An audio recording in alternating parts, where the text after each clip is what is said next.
So I went ahead and put together a list of 9 things to illustrate the process of selling your home. Again, the most important thing is hiring me as your agent.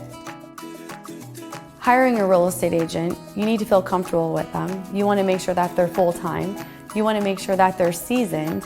And sometimes working with relatives or friends or helping out people who may have just got their real estate license, it might work out, but I always tell you to make sure that you really see, are they doing professional photos?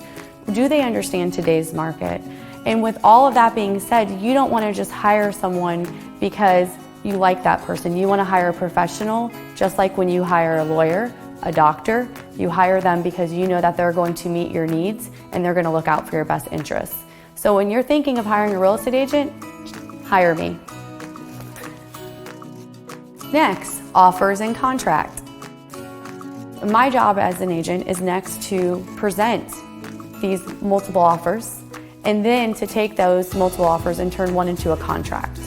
So when you are looking at multiple offers, having an experienced agent who can actually go through and tell you the pros of each of them, explain to you if it's cash, if it's financing, what's the loan approval, what's the binder, what should we maybe counter?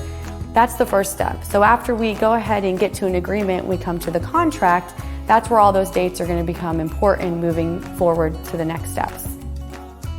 Number 3, buyer's responsibilities. After we have a contract, the process, what the buyer is responsible for doing is that they have to do a loan application. Typically it's 5 days. Then they have to set up their home inspections, which is normally 10 days, but it can be different. Again, that's something you want to look at. After that, they have to order their appraisal in a certain amount of time. Then they have to have their loan approval in a certain amount of time. And so all of those are the buyer's responsibilities to get them done, but it's my responsibility to make sure that they're getting done so that when you're ready to be at the closing table to sell your house, to move into your new house maybe, I am there to say, yes, we are on track, we are closing. Next, the wood destroying organism inspection. And in some contracts, some type of loans, you do also have to do a wood destroying organism inspection. And so I always like to tell my sellers that if we get for an example, a VA loan, they're going to want that inspection to come back clean. So I like to tell them, hey, if it comes back and there's a little wood rot here or a little wood rot there, the buyer is most likely going to want to ask for that because in order for them to get the loan, it has to be clean. It could just be just wood damage. It could be filled, painted, and we're all good. But I normally like to prep you to let you know that, hey, this type of loan could require this. You should know that. Now, on to the appraisal. An appraisal is extremely important, especially in today's market, because a lot of people are paying over. And so it's my job to make sure that I educated you that, hey, we're trying to up the comps in this neighborhood. So I'm going to meet the appraiser out there and I'm going to answer any questions. I'm going to tell them all the upgrades. So now that I already sold you on what we were going to list the house for, and now we have a buyer who's willing to pay this price, now I have to convince this appraiser that this house is worth what both parties are willing to sell and purchase this house for. You will have me in your corner so that I can get that done to the best of my ability. Up next, loan approval.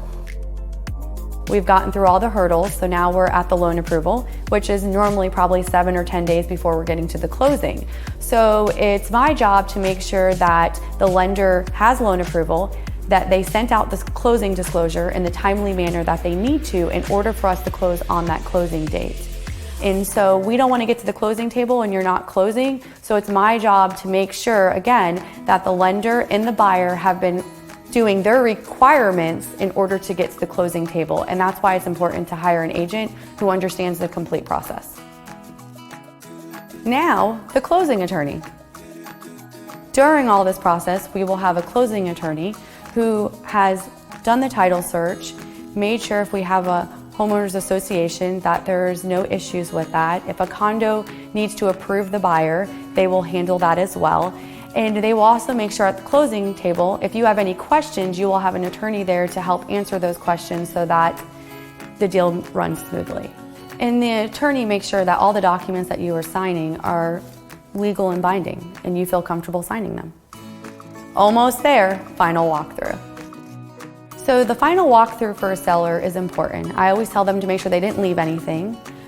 Did they fix all the repairs? I also tell them to make sure the air filter's clean and they run all the water and that it's clean, like how they would want to move into it. I don't always tell them, hey, cover up every little nail hole, because sometimes it can make a bigger mess and someone might put a picture there.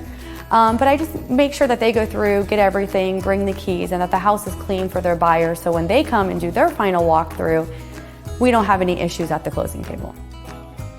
Now, finally, the closing.